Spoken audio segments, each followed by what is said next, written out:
A restaurant owner who was disguised as a homeless person paid her staff a visit. She was made to cry by the manner the staff handled her.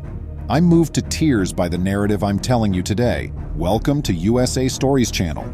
Do not forget to subscribe and activate the bell button to receive all new updates. Now let's go to the story. The individual who confided in me said it was real and that, in addition to being real, it had altered her perspective on society. Lilia Rosa was a well-known entrepreneur in the city, well known to everyone for starting a successful chain of restaurants. A great deal of commitment and perseverance went into building this magnificent enterprise. She began with simply a few tables in her home's hallway, which she cared to and prepared herself. She handled her little home restaurant as both the manager and the proprietor. However, Lilia Rosa's cuisine was so good that the city's residents, who were aware of its flavor, waited in line to sample her creations. Lilia Rosa contacted someone who assisted her at home to help her get up and go to the family doctor when she woke up one morning with excruciating stomach pain that wouldn't even allow her get out of bed. Lilia Rosa lost her husband and kids in a car accident, so the only family she had left were her workers. She had been completely alone for a very long time. She sought solace in her eatery and therefore in her staff, whom she regarded as her kin. She had stomach cancer, the doctor informed her, and there was not a good chance she would live. Either 20 years or 20 minutes may pass for her. Living each minute of her life as though it were her last was the finest thing she could do.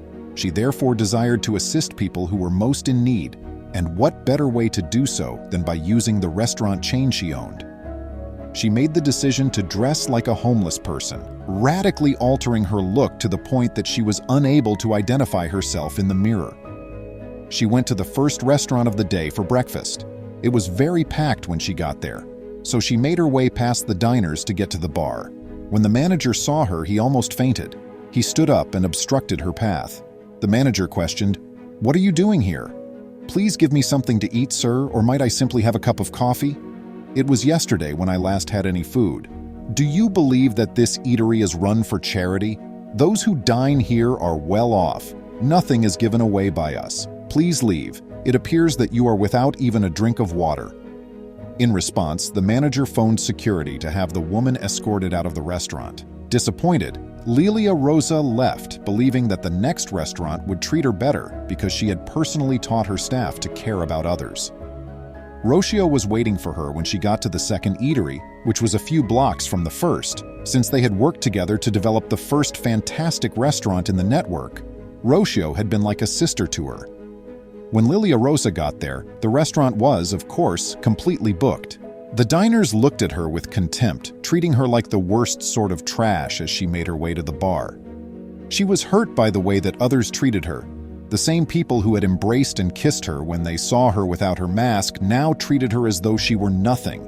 Lilia Rosa had assumed that Rocio would know who she was, but that had not happened. Upon arriving at the bar, Rocio gave her a stern greeting. "Why are you in this place? We are not going to provide food today. Besides, this is not the park where we take you. You're ruining the restaurant's appearance, so go. Please don't handle me in that manner. See, I'm a human too. I would be enjoying breakfast like any of these folks if it weren't for a shady business arrangement. I was actually pals with this place's owner. She is familiar with me. Call her if you'd like. All I want is some bread." Lilia Rosa begged, "I'm not feeling well and I haven't eaten in 2 days." As I have stated, this is not the day to give to charities. In addition, will you be meeting the owner here? You must be a kind woman, in my opinion. Please assist me. I know you're interested in helping those in need because you give food to people in need in the park with a smile, Lilia Rosa remarked kindly. "No, ma'am," in response, Rocio said, "I'm just focused on my job. I've only visited the park when the former owner asked me to. In addition, I have to seem as though I don't care about the elderly woman's illness in order to inherit everything. I assure you that dealing with folks like you is the last thing on my mind. Thus, kindly go before you are ejected by security." Disappointed that her efforts to inculcate principles had seemingly been in vain, Lilia Rosa made her way to another establishment. She went to the last of them all and was received the same treatment upon arriving as at the previous two. When she arrived, the night was becoming late. She proceeded to the bar because the manager wasn't there, and a young waitress, maybe 23, welcomed her warmly. The waiter said, "What's on offer, madam?" "I haven't eaten in 2 days, girl, look at me. Please, could you offer me a piece of bread?" Lilia Rosa inquired.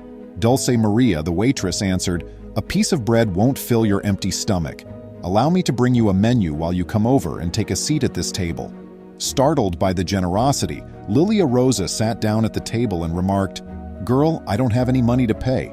I'm not charging you, so don't worry."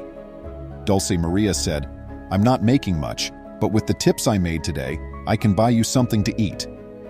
Lilia Rosa placed her order for a steak and started to eat it while seeing the worried looks on the faces of the patrons and Dulce Maria's kind smile.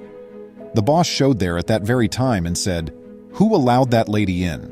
She makes the place appear horrible, don't you think? Furthermore, how will she pay for the filet?"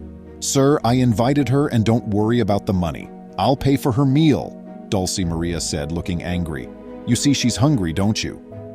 The manager said, "Miss, who do you think you are?" with fury. "She's leaving right now and you're going with her because I refuse to let this location become overrun with panhandlers." Lilia Rosa was grabbed by the arm by Dulce Maria, who urged, "Come on, woman, here, they are not even self-loving." "Let's go," they said as they concluded their dinner. With a grin, Lilia Rosa thanked Dulce Maria. She then promised to repay Dulce Maria for her compassion and offered to walk with her home so that she wouldn't have to travel alone. But she had other plans. She called all of the restaurant employees to the branch where Dulce Maria had treated her like a queen the next day. She also requested for Dulce Maria to be invited to the meeting as they waited for her to say something. Lilia Rosa shouted for Dulce Maria to sit next to her as soon as she came. Dulce Maria had been booted out the day before, so she was a little bewildered when she arrived.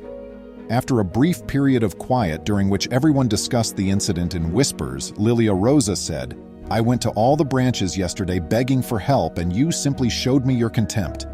This girl pulled out her tips to ask me to lunch.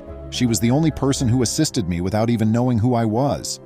Despite having and making more money than this girl, you supervisors, administrators, and other staff members treated me with disdain and humiliated me only because I was wearing a beggar's clothes.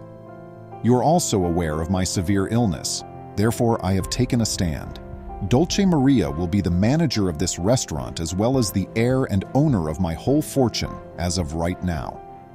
I hate to tell you that you are all dismissed because of the way the individuals who work here treat those who are in need. It is important to love people for who they are, not for what they own. We appreciate you coming to see us. Please click the like button and tell your friends about the video if you enjoyed it. Thank you for watching and see you next time. Please remember to subscribe to our channel, give us a thumbs up, and turn on the notification bell so you won't miss any of our videos. If you enjoyed the tale, the next video that plays on your screen will probably move you too.